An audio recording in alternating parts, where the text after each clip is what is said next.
Sud Radio Berkov dans tous ses états. Le fait du jour. Ce sont deux farceurs russes, Vovan et Lexus, dont la spécialité, ils ont une émission dans une radio et une télévision en Russie. Eh bien, leur spécialité, c'est de piéger les personnalités, y compris les personnalités mondiales. Ils l'ont fait avec Obama, ils l'ont fait récemment avec Christine Lagarde, la patronne de la Banque Centrale Européenne, qui a parlé effectivement avec eux, pensant parler avec un ministre de l'économie.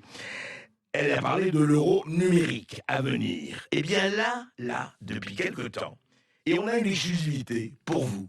L'intégrale de la conversation entre Vovan et Lexus, en tout cas c'était Vovan ou Lexus, qui se sont fait passer pour l'ancien président de l'Ukraine, Petro Poroshenko.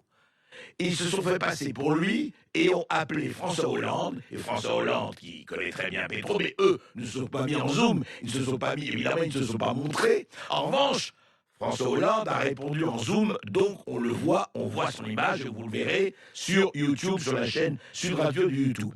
Et ils parlent. Et ils ont parlé pendant au moins un quart d'heure ou 20 minutes de tout. Des accords de Minsk, de la réforme des retraites, absolument de tout. C'est absolument passionnant. Et vous verrez, c'est un document unique. Alors, est-ce qu'un président ne devrait pas dire ça? Je ne sais pas. C'est très intéressant. Voilà. C'est une technique journalistique qui existe depuis longtemps. C'est évidemment un piège, mais Hollande a répondu très cash, très franc. Et écoutez, c'est vraiment, ça vaut son pesant d'or. Bonjour, Monsieur le Président. Je suis très heureux de te voir, cher François.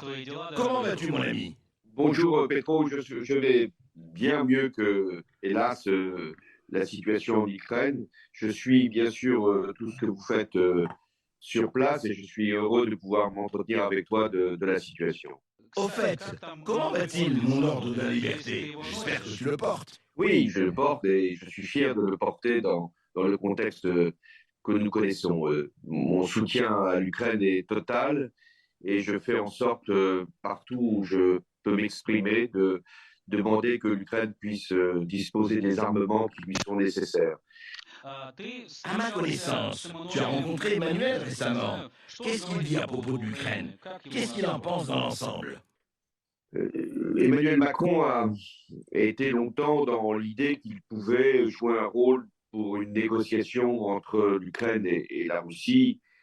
Je pense qu'aujourd'hui, il a pris conscience que cette position-là était intenable. Deuxièmement, il a dit qu'il était prêt à fournir des armements, que l'Ukraine en consommait beaucoup, mais qu'il était important de lui en fournir et que nous sommes sans doute dans une guerre longue. Il a aussi convenu que Poutine, en ce moment, ne pouvait pas être un interlocuteur. Oui, je sais que l'artillerie, les chars, mais en ce qui concerne les chasseurs, je sais que la Grande-Bretagne veut déjà fournir des avions. Pour toi, est-ce que Macron va nous fournir des F-16 que nous demandons et des armes à longue portée? Je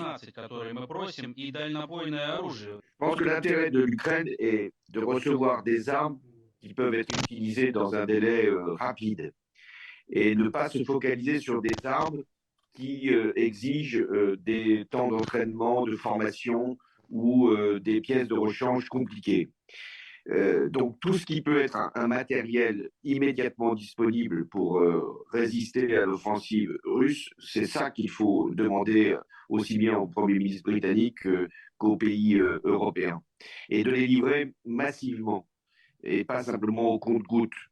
Et plus la demande est sur des chars lourds ou des avions extrêmement sophistiqués comme les Rafales, plus la livraison risque d'être limitée en nombre.